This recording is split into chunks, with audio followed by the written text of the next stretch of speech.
It's like a Christmas present for me because I'm with somebody that I've wanted to talk to for a very, very long time. You may know Yoshiki Okamoto from many, many projects. He worked on Street Fighter, he worked on Final Fight, he worked at Capcom, he worked at Konami, worked on classic arcade games like Gyrus. He's also responsible for one of the largest mobile games in history. It's called Monster Strike. But today, I wanted to talk to Yoshiki Okamoto because he is the creator of Time Pilot, which is a classic arcade game that I have loved since my first interaction with the game. Okamoto-san, it is fantastic to meet you. I'm a big, big fan of your work. Thank you for the very kind introduction. Let's talk a little bit about Time Pilot. This was a very different age in the video game industry. When did you start conceiving the idea for the original Time Pilot? Yes, I'd just like to begin by saying that this is definitely a topic dealing with things that happened a long time ago, and it does talk about a company that I ended up leaving, that I don't work for anymore, so I'm not sure, how much detail I'm able to go into, but I'll try my best. So, to begin, first, my boss at the time told me to create a game that allows you to go to driving school in order to get your driver's license. However, even though I was only in my first year at the time, I didn't think that the idea itself was very interesting. And since I didn't think that my boss's idea was very interesting, I decided to kind of take it and do a little bit of experimentation and trial and error, and it eventually became a shooting game instead. Was your idea for Time Pilot based on a fascination that you had with time travel? Was that something that you wanted to put into the game from the beginning, or was it just through experimentation? So, yeah, I was just 21 years old at the time, so I didn't really have a terribly complex or sophisticated approach to game design. I just thought that when you're making a video game, it needs to, start out a little easy, but get harder and harder as you kind of go on. So the whole idea was, in terms of figuring out how to advance levels, was to do it through a timeline. So you'll know that it'll start with, like, World War I stages, and then it'll become World War II stages, and then you'll enter the jet age and how there could be aerial battles using jets. So there's kind of a progression from past to present in the game. And I thought maybe that approach was a lot more realistic, so that's why I went with it. It's interesting because you mentioned that you were young and you didn't have a sophistication with methodology of game development. But now you've made a lot of games and you've put your heart and soul into a lot of work over time.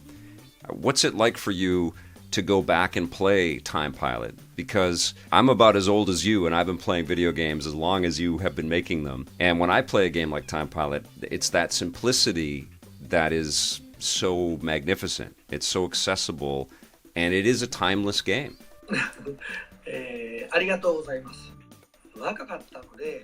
I was young when we made the game, so there are parts of it that might not really hold up too well, or might be considered lacking. And if you look at the graphics in particular, you might find them to be maybe unfulfilling, or they're not that great. But I think, if you think about the time that the game was made, I think there were parts of the game that were quite well done and that are worthy of paying attention to.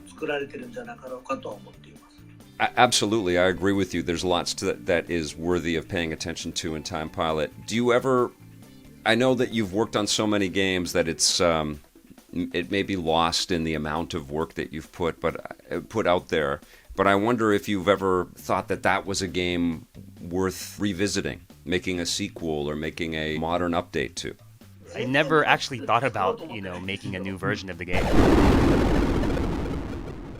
Take us back into working in video games in the 80s and what it was like for you as a young man to go to work. How many people did you work with to build a game like Time Pilot? So there were 4 people on the Time Pilot team. It was a very fun experience. The team was more like a family in a lot of ways. And I apologize, it wasn't 4 people, it was actually 5 people. But I remember staying in the office until 5 a.m. in the morning working on the game. So I would come in at 8:30 a.m., start working, and be there till 5 a.m. What was it like for you as somebody that got your start making arcade games to see the arcade industry really change and the move to video game development really shift to console games and then more recently to mobile games? Is that something that you were prepared for, or was it dismaying? Did it get you down, this constant sort of shifting of direction for video games?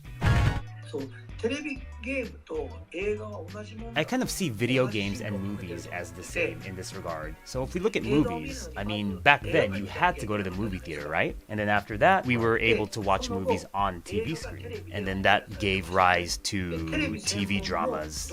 And then now there are even TV dramas that you can watch exclusively on your mobile phone. I think video games are the same as that, and I think they've both evolved in a logical and correct manner. You win! You've worked on so many seminal works, so many amazing franchises and great games. When you reflect on your career, and I know that you're still in the middle of it and you got a lot of games still to make for us, do you have a highlight? Do you have a game that you're proudest of or makes you happy when you think about it because of the way that everything turned out with the game? No matter what project I'm working on at any given time, whether it was a long time ago or more recently, I always do my best and put in my utmost efforts in terms of seeing a project to completion. It's like having multiple children, right? You know, you think all of your children are cute. Whether a game got good reviews, whether a game got amazing reviews, my career's kind of been all over the place in that regard. Some games sold well, some didn't sell well, but I kind of see everything that I've worked on like in the same light. So we're going to mark down Time Pilot then over here. Really? With a career as varied as yours and with as many experiences that you've had, what is it about video games that keeps you energized and keeps you coming back and inspired? Why do you like video games so much, making games? Man, that's a really hard question. To be honest, I actually don't really like playing games that much. Oh yeah? No, I've heard that before. Yeah, what I do like is making people happy. And I can't help but feel a personal sense of happiness when I make something that does make other people happy. I have heard that from game makers because I think your escape is the making of it, and almost you are playing a game by making it because you're trying to imagine how a player will be there, and so it makes sense to me. Well, that's good. I'm feeling a little better now. Also, you have no time to play games. So yeah, just to clarify, I said I don't like to play games that often, but I actually do, in fact, play games quite often. I'm curious, you've worked on a lot of titles. Has there been a game that you've had locked up in your mind that you really want to make, that you've wanted to make for a long time and maybe got it scheduled, you've got a plan for it? And if so, can you tell us a little bit about it? Yeah, of course.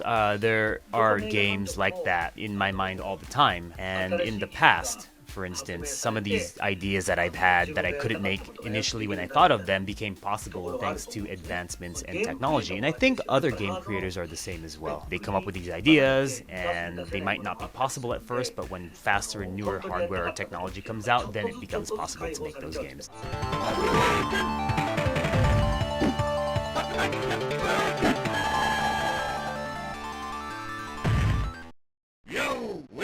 What was the difference between Konami and then working at Capcom? The biggest difference between my experiences at Konami and at Capcom are that at Konami, I was at the bottom of the ladder, but at Capcom, I was at the very top. And was it more fun or more stressful? Yeah, Capcom was certainly a more stressful experience.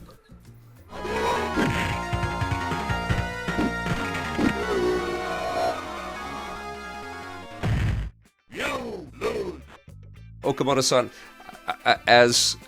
there's a million things that I want to talk to you about, but I feel like we should talk in person. And I just want to express again my sincere gratitude for the games that you have made. I know you were just a kid when you made Time Pilot, but I was a kid when I found Time Pilot, and I loved it then, and I still love it in 2019. And I hope that in 2020 you and I can meet face to face, and we can have a very long and satisfying conversation together.